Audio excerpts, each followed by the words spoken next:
Alright, here's a quick procedural on how to take apart and replace some of the parts in the light. You're going to start off by removing the 8 screws on the front face of the cover, and then you're going to carefully pick this up. There's a cable attached to the LEDs. I've already unplugged it. You're going to put that aside. These 2 plugs from each LED board plug right here and here on the control board. The fans on a lot of these, I'm assuming, are burned out because the 2 we had came in burned out. I've already removed the fan that was in here. It's just basically held on with these 2 screws. And the fan mounts in right here with these 2 screws.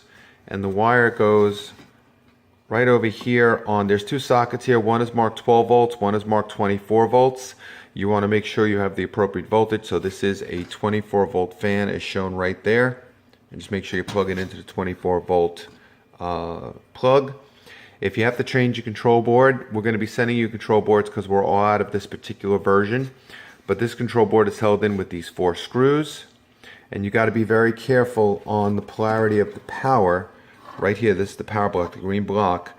It's marked on the side terminals of the block. One side should say positive, a plus. But if you look at the overall board design here, if these are all identical, the black or common is to the left as you're facing this way. The red is to the right towards the middle of the board. If you flip those around the wrong way, you're going to burn out the board. I apologize if this is common sense, but not everybody knows about electronics. And then basically just look at everything you're unplugging. Make sure it goes back in the same way. We've got your DMX over here. We've got your microphone over here. This is your LCD push button display ribbon cable. The fan over here, 12 volts. And the DMX right there, that's the 5 volt DMX. And again, your power over here.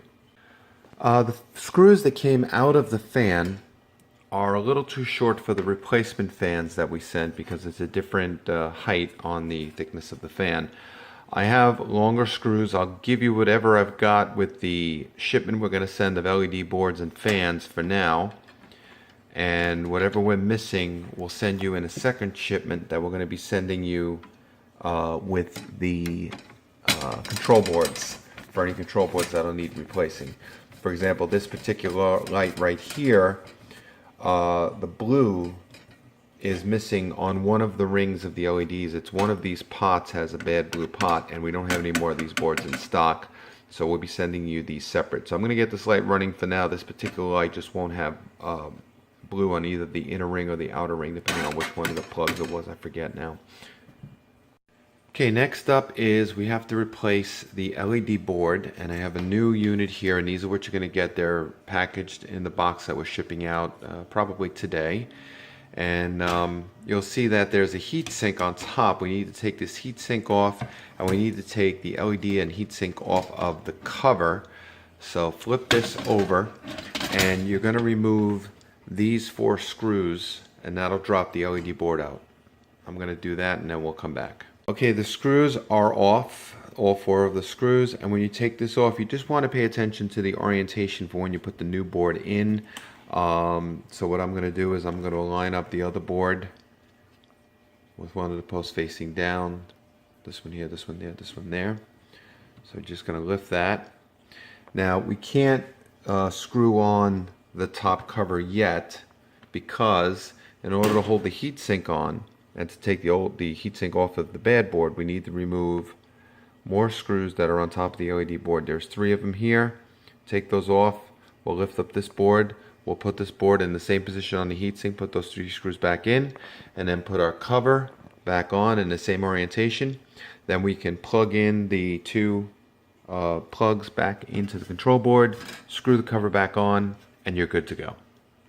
Also, I forgot to mention that besides those 3 screws, you also have to remove these 4 posts. That's also holding this to the heatsink. And just pay attention to orientation. When you remove the heatsink, you're going to see white lithium grease underneath the LED board. What you should do is get some lithium grease. You can pick it up from Radio Shack or online on Amazon.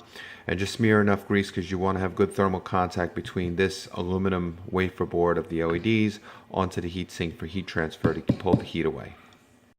Just remove that cover, and when you get these in, there are posts already on these, but don't use those. Use the post that came with your light, because my manufacturer just puts screws and female to female ends on this. You need the male end to poke through to screw into the heat sink.